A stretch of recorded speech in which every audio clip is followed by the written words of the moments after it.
Hey there, and welcome to a practice session. I was scrolling videos on some social media app and came across this young pianist playing a really cool line that I've heard other people play, and I've often thought like, oh man, I should learn that. And so finally I was like, well, I'm gonna go ahead and learn it.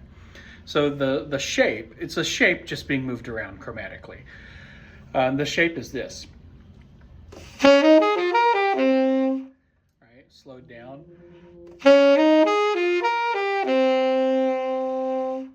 And there are a lot of ways you can approach learning a shape like that. You can think about applying it directly to a piece of harmony and then working it around key centers like that and analyzing each note in respect to a piece of harmony.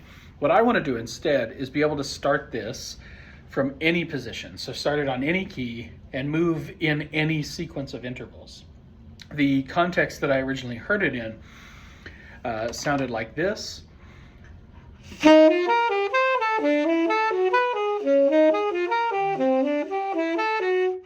So the last note of the shape is a whole step pickup to the first note of the shape in a new key, which causes it to just descend chromatically.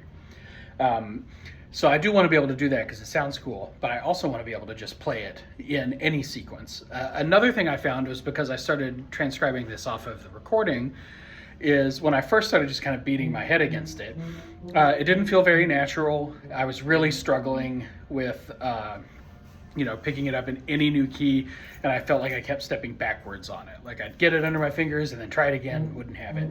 And as I was kind of chopping away at it, one thing I realized is, well, I can only start this in this key. If I don't start it in that key, it all falls apart. And I don't want that. I want to be able to start it in any key. And in the end, I want to be able to put this in sequences other than just this descending chromatic line. So here's what I'm going to do. I'm going to randomly play this shape in a key to start with. And so I have this 12-sided die that I'm going to use to tell me what key it is. This is a musical pitch, right? So all of our possible pitches are available there, and I'll roll it, and this will take away any bias I have from starting in keys that I'm comfortable in. So we're going to start in E flat, and what I've decided is, because of the way the shape works, I'm going to treat E flat as my target, and I'm going to approach it with a pickup note of a whole step below. So it'll sound like this.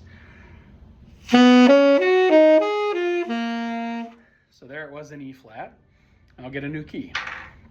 Now in C. In C. And now a new key. And in E. So again, my target is this, but I'm going to start it from a whole step below.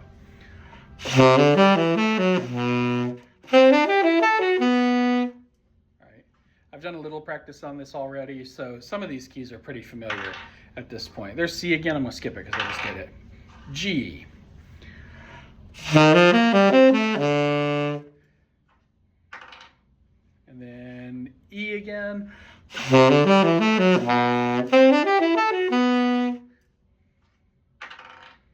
D.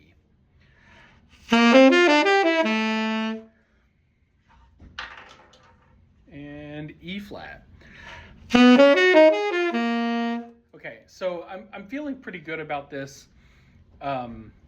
Now, what if I string two of them together? So whatever my starting key is, I'm going to do that, and then I'm going to go ahead and use the last note as the pickup to the next key. So let's see. Here we go in F sharp. Ooh.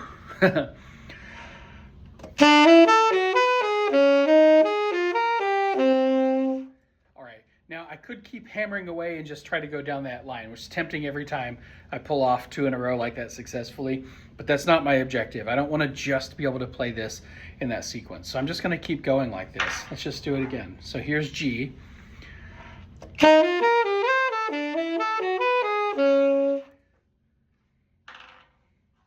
E flat.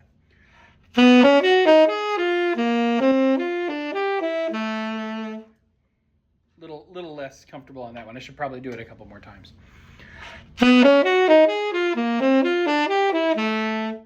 go. That's not too bad. One more, and then I'll sign off here. So D. Sorry, it rattled me and confused me because that was the last part of what I just played, but this is correct.